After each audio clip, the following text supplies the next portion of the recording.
everyone, welcome back. This is Paramita and you are watching Lesson 365.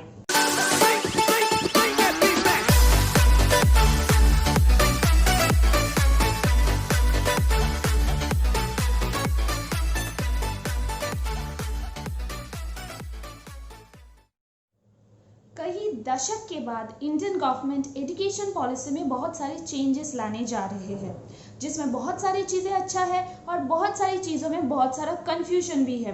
तो आज के video में हम लोग बात करेंगे इसी पॉलिसी के एडवांटेजेस और डिसएडवांटेजेस के बारे में, जो जानना आपके लिए भी बहुत ज़रूरी है। तो आइए शुरू करते हैं। सबसे पहले बात करेंगे जो सारी चीज़ें अच्छी होने वाली है उनके बारे में। तो उसमें से सबसे पहला जो पॉइंट आता है वो है 5+3+3+4 वाला जो स्ट्रक्चर आया है। ये ऐसे स्ट्रक्चर बनने से एक बच्चा स्कूल से लेके हाई स्कूल तक जाते जाते उसके दिमाग में आइडियाज़ क्लियर हो जाएंगे कि मुझे लाइफ में एग्जैक्टली करना क्या है। जहाँ देखा जाए तो आजकल के बच्चे कॉलेज तक भी पहुँच जाते हैं लेकिन फिर भी कंफ्यूज रहते हैं कि इसके बाद मुझे क्या करना है। ऊपर से इसी के साथ साथ ये जो 3 से 6 साल के बच्चे लोगों को सरकार की तरफ से कुछ स्पेशल गाइडलाइंस मिलेंगे कि कैसे इन लोगों को हैंडल किया जा सकता है, कैसे इन लोगों को एजुकेशन दिया जा सकता है। तो इससे लाखों पेरेंट्सों को अपने बच्चे की एजुकेशन प्लानिंग में मदद मिल सकता है। दूसरा जो पॉइंट आता है वो है वोकेशनल ट्रेनिंग, जो आज तक क्लास 11 से स्टूडेंटों को मिलती थी, लेकिन नया एजुकेशन पॉलिसी में ये स्टूडेंटों को मिलेंगे क्लास 6 से। वोकेशनल ट्रेनिंग यानी पढ़ाई के साथ साथ हम लोगों को इंडिपेंडेंट बनाने के लिए जो अलग प्रैक्टिकल चीज़ें सिखाए जाते थे एज अ कोर्स, जैसे कि वेल्डिंग हो सकता है, जैसे कि मशीनरी रिपेयरिंग हो सकता है, जैसे कि हम लोगों का कोडिंग हो सकता है। तो ऑब्वियसली स्टूडेंट्सों को पढ़ाई के साथ साथ कुछ इंटरेस्टिंग सी चीज़ें सीखने को भी मिलेंगे और कच्ची उम्र से ही इंडिपेंडेंट बनने का एक मेंटालिटी भी उनके अंदर पैदा होगा। नेक्स्ट जो आता है वो है एग्जाम और सब्जेक्ट पैटर्न चूज करने का तरीका, यानी कि हर एक स्टूडेंटों को अपने मर्जी से सब्जेक्ट चूज करने का मौका मिलेगा, ना कि खाली आर्ट, साइंस या कॉमर्स जो 10 के बाद हम लोग चूज करते थे नॉर्मली। तो ऑब्वियसली कोई एक स्टूडेंट को अगर केमिस्ट्री में इंटरेस्ट है और उसके साथ साथ उसको फिलोसॉफी में इंटरेस्ट है तो वो ले सकता है, जो पहले कभी भी पॉसिबल नहीं था। इसी के साथ साथ सारे स्कूल लेवल के एग्जाम के साथ साथ 10-12 यानी बोर्ड का एग्जाम भी सेमेस्टर वाइज होगा। इसमें एग्जाम का प्रेशर घटेगा, रट्टा मार के मार्क्स लेने का जो सिस्टम था वो बंद होने वाला है, एग्जाम पैटर्न भी चेंज होने वाला है, बहुत सारा रिजल्ट के ऊपर भी चेंजेस लाया जाएगा, जैसे कि खाली मार्क्स के ऊपर ही फोकस नहीं दिया जाएगा। बोला जा रहा है कि मार्क्स के साथ साथ स्किल, एक्सपर्टाइज, नॉलेज, ये सब का भी अलग अलग वहाँ पे सेक्शन बना हुआ होगा। तो ऑब्वियसली ये जो मार्क्स के पीछे रट्टा मार के रैट रेस चलता था वो बहुत जल्दी बंद होने वाला है। नेक्स्ट जो डिसीजन है ये बहुत ही बड़ा डिसीजन है, जो कि फॉर्मेशन ऑफ HECI है, यानी कि higher education commission of India. जी हाँ, इसी नाम से खाली एक ही बोर्ड रहेगा और इसी बोर्ड के अंदर में सारा का सारा यूनिवर्सिटीज काम करेगा, जैसे कि प्राइवेट हो, गवर्नमेंट हो, डीम्ड हो, वो वोकेशनल हो, जो भी हो। AICTE एंड UGC को मार्च किया जाएगा। तो क्या होगा, हर एक जगह पे सिलेबस सेम होगा, एग्जाम पैटर्न्स एक जैसे ही होगा। जितना सारा अलग अलग यूनिवर्सिटी अलग अलग सिलेबस फॉलो करता था, किसी का कोर सब्जेक्ट्स पढ़ाया जाता था, ये सब नहीं होगा। हर जगह पे सेम चीज़ें पढ़ाए जाएंगे, सेम सिलेबस फॉलो किए जाएंगे और जो कोर नॉलेज है उसके ऊपर ज़्यादा ध्यान दिया जाएगा, प्रैक्टिकल नॉलेज के ऊपर ज़्यादा ध्यान दिया जाएगा, जो एक बहुत ही अच्छा बात है। नेक्स्ट एक और बढ़िया जो चेंजेस आने वाले हैं वो है मल्टीपल एंट्री एंड एग्जिट। ऐसे बहुत सारे स्टूडेंट्स के साथ होता है कि जिस साल हम ज्वाइन किए हैं पढ़ाई, 1 साल या 6 महीना पढ़ने के बाद हमको रियलाइज होता है कि ये मुझे नहीं पढ़ना था या ये मुझसे नहीं हो रहा है। तो अगर ऐसा सिचुएशन में आप फंस जाते हो तो नया एजुकेशन पॉलिसी में आप ऐसे प्रॉब्लम से आराम से निकल सकते हो। जैसे कि 1 साल पढ़ने के बाद, जैसे इंजीनियरिंग करने के बाद आपको लगा कि इंजीनियरिंग मेरे लिए नहीं है, मुझे मैनेजमेंट पढ़ना है, तो आप मैनेजमेंट ज्वाइन कर सकते हो। ना कि खाली ज्वाइन, आपका जो भी इंजीनियरिंग से क्रेडिट आप लिए हो, आपको मिला है वहां से, वो क्रेडिट आपका मैनेजमेंट जहाँ पे ज्वाइन किए वहां पे वो ज्वाइन हो जाएगा। तो आप क्रेडिट को फॉरवर्ड कर रहे हो, ऐसा नहीं कि आपका 1 साल बर्बाद हो गया। और ऊपर से इसी के साथ साथ एक जो बढ़िया चीज है कि हम लोग जैसे बीच में से कॉलेज ड्रॉप आउट हो जाते थे तो हमारा डिग्री भी अधूरा रह जाता था, हमको कुछ ऑब्वियसली एक्सपीरियंस या सर्टिफिकेट नहीं मिलता था। लेकिन अभी से ये नहीं होने वाला है।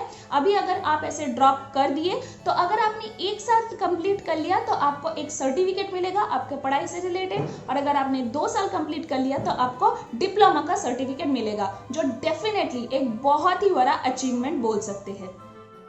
नेक्स्ट जो पॉइंट आ रहा है वो आ रहा है डिजिटल एजुकेशन। डिजिटल एजुकेशन के ऊपर ज़्यादा से ज़्यादा फोकस दिया जा रहा है। ऑब्वियसली ये चीज़ हम लोग अभी कोविड-19 के सिचुएशन से भी बहुत ज़्यादा सीख चुके हैं कि घर पे बैठे बैठे पढ़ाई करना भी ज़रूरी है या फिर किया जा सकता है। तो ऐसे बहुत टाइम होता है कि बहुत सारे लोगों को कहीं जाके पढ़ने में प्रॉब्लम हो सकता है, मे बी उनको जॉब भी कंटिन्यू करना है, पढ़ाई भी कंटिन्यू करना है, ऐसे बहुत सारे रीजंस रहता है, या फिर हमको उसी शहर में रहना है, हम चेंज नहीं कर सकते हैं चाह के भी। तो ये ऑनलाइन कोर्स या जो हम लोगों का डिजिटल एजुकेशन के ऊपर फोकस दिया जा रहा है, इसका मेन रीज़न ही यही है कि ज़्यादा से ज़्यादा हम लोग ऑनलाइन में क्लास कर सके, ऑनलाइन में पढ़ाई कर सके, ऑनलाइन से मटेरियल्स हम लोग ले सके, ऑनलाइन से हमको एजुकेशन पूरा का पूरा मिले, जो डेफिनेटली हम लोगों को फ्लेक्सिबिलिटी मिलेगा और उसी के साथ साथ हमारा एजुकेशन हमको कहीं से भी बैठ के कंप्लीट करने का मौका भी देगा। नेक्स्ट एक और जो चीज़ बोला गया है वो ये है कि एजुकेशन में इंडिया में जीडीपी के 6% इन्वेस्ट किया जाएगा, जो आज तक 3% इन्वेस्ट किया जाता था।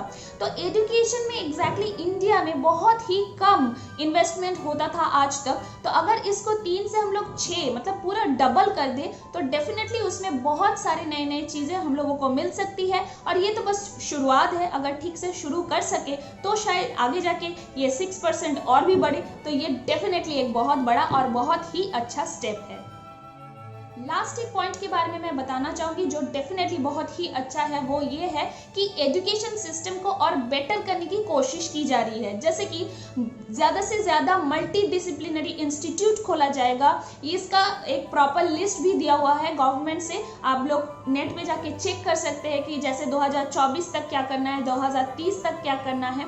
तो ऑब्वियसली ज़्यादा से ज़्यादा मल्टी डिसिप्लिनरी ऐसे इंस्टीट्यूट बनाना है, ट्रेनिंग बहुत सारे टीचर लोगों को थ्रू आउट इंडिया देना है यानी।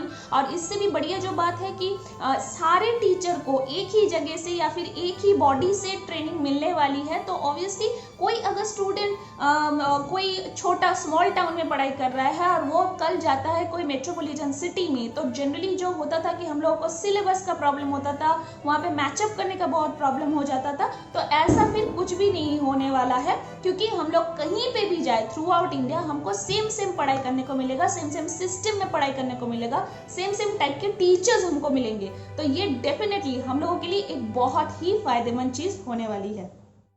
अब आते हैं इस पॉलिसी के डिसएडवांटेजेस के बारे में। तो जो लोगों को इस पॉलिसी से प्रॉब्लम है या जो भी इस पॉलिसी के अगेंस्ट में बोल रहे हैं, उन लोगों ने तो बहुत सारा पॉइंट बोला है, लेकिन कुछ पॉइंट के बारे में मैं बताऊंगी जो मुझे पर्सनली लगता है कि ऑब्वियसली इसमें थोड़ा बहुत प्रॉब्लम हो सकता है। जैसे कि सबसे पहले बोला गया है कि रीजनल लैंग्वेज के ऊपर बहुत ज़्यादा फोकस किया जाएगा। तो इसमें अगर क्लास 5 तक, जो ऑब्वियसली प्लान में बोला गया है कि क्लास 5 तक आप अपने मदर टंग में या फिर मदर लैंग्वेज में या फिर अपने रीजनल लैंग्वेज में, लोकल लैंग्वेज में आप लोग पढ़ाई कर सकते हैं। ऐसा कोई मैंडेटरी नहीं है कि इंग्लिश में ही पढ़ना है या दूसरे किसी लैंग्वेज में पढ़ना है। तो इसमें क्या होगा, ज़्यादा से ज़्यादा ऑब्वियसली सभी लोग अपने लोकल लैंग्वेज में पढ़ना ही चाहेंगे। तो इसमें सबसे ज़्यादा प्रॉब्लम में फंसेंगे वो लोग कि जिन लोगों का ट्रांसफ़र जॉब है या फिर उनके बच्चे लोग प्रॉब्लम में पड़ सकते हैं। जैसे आज मैं वेस्ट बंगाल में हूँ और कल मेरा ट्रांसफ़र हो गया मुंबई साइड में, तो मे बी वेस्ट बंगाल में मैं बांग्ला में पढ़ी हूँ, मुझे मुंबई में जाने से अचानक वहाँ पे जाके मराठी पढ़ना पड़ेगा या फिर वहाँ पे मराठी ही चल रहा होगा स्कूल में, तो वो एडजस्ट करने में बहुत बड़ा प्रॉब्लम हो सकता है। दूसरा जो प्रॉब्लम हो सकता है वो ये है कि इंडिया में एग्जैक्टली हम लोग अगर इंडिया का बारे में सोचे तो यहाँ पे इंग्लिश लैंग्वेज को बहुत ज़्यादा प्रेफरेंस दिया जाता है, यानी एकदम बचपन से फोकस भी बहुत किया जाता है कि इंग्लिश को हमको अच्छा से सीखना है। अब ये हम हमारे लिए फ़ायदा भी ऑब्वियसली होता ही है, क्योंकि हमको इंटरव्यू में लगता है इंग्लिश। हम लोग कहीं पे भी बाहर के इतने सारे कंट्रीज़ में जाके इतने सारे इंडियन अच्छे अच्छे स्टूडेंट्स रिसर्च करते हैं, जॉब करते हैं, इतने अच्छे अच्छे काम कर रहे हैं, तो ये एक्चुअली हमारे अच्छे के लिए भी है थोड़ा बहुत। लेकिन अगर ज़्यादा से ज़्यादा हम लोग रीजनल लैंग्वेज के ऊपर फोकस करेंगे या फिर इंग्लिश को हटाना स्टार्ट कर देंगे, तो ये तो डेफिनेटली आगे जाके थोड़ा बहुत हम लोगों का जॉब के लिए हो, करियर के लिए हो, इनफैक्ट आप हायर स्टडीज़ के कोई भी अच्छा बुक्स ढूंढ लो, वो भी सारा जितना इंग्लिश लैंग्वेज में अवेलेबल है दूसरा किसी भी लैंग्वेज में अवेलेबल नहीं होता है। तो ये सब चीज़ों में तो डेफिनेटली प्रॉब्लम क्रिएट होने वाली है। लास्ट जो एक प्रॉब्लम के बारे में बोलना चाहूँगी वो ये है कि जितना भी बोला जा रहा है इस पॉलिसी में, वो सुनने में या थ्योरेटिकली लिखने में, बोलने के लिए ऑब्वियसली नॉर्मल है, लेकिन इतना बड़ा ह्यूज पॉपुलेशन को लेके इंडिया में, इतना वैरायटी को लेके, इतना सारा schools, colleges, universities, teachers, students, तो इतने सारे लैंग्वेजेस, ये इतनी बड़ी एक चीज़ को प्रॉपरली एक ढांचे में ढालना, इतने सालों से जो होता हुआ आया है उसको प्रॉपरली पूरा एकदम शुरू से चेंज करना, सारे लोगों को अच्छा से समझाना, ट्रेन कराना, उनको उसी चीज़ के हिसाब से चलाना, ये कितना क्या हो पाता है, ये तो डेफिनेटली एक देखने वाली बात है। वैसे बोलना और इम्प्लीमेंट करना दोनों बहुत अलग बात है, और अगर हो जाता है तो उससे बढ़िया बात भी कुछ नहीं हो सकता है। तो देखना तो यही है कि ट्रेन जाके आखिर रुकता कहाँ है। आपको क्या लगता है, बताइए मुझे कमेंट बॉक्स में। और अगर ये वीडियो अच्छा लगा हो तो लाइक और शेयर ज़रूर कर दीजिएगा। और अगर ये इन्फॉर्मेटिव लग रहा है और ऐसे ही इन्फॉर्मेटिव वीडियोस आपको देखने हैं तो मेरे चैनल को सब्सक्राइब करना बिल्कुल मत भूलिएगा। मिलते हैं नेक्स्ट वीडियो में, तब तक के लिए बाय बाय।